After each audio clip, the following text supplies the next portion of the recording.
Hey guys, last ব্লগে তো তোমরা দেখেইছিলে যে আমি আবির সুমন তিনজন মিলে চলে গেছিলাম সুরজের এঙ্গেজমেন্টে। তো হ্যাঁ গাইস, বন্ধুর এঙ্গেজমেন্ট একটু পার্টি না করলে কি হয়। তো গিয়ে প্রথমে বসে পড়লাম আমরা চারজন খেতে। তারপরে এদিকে সুরজের দাদু চলে এলো। সুরজের দাদু এসে আবিরকে বোঝাচ্ছিল যে বাচ্চা ছেলে আর বিয়ে করছে। তারপরে ও কোথা থেকে পকোড়া নিয়ে চলে এলো।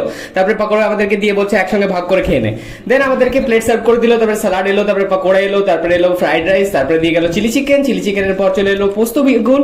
তো ওটা দেওয়ার পর চলে এলো লাল শাক। তারপরে আমরা খেয়ে নিলাম পটল চিংড়ি। এটা খাওয়া করতে করতে হঠাৎ দিয়ে দিল ভেজ ডাল, তারপরে শো স্টপার মাটন।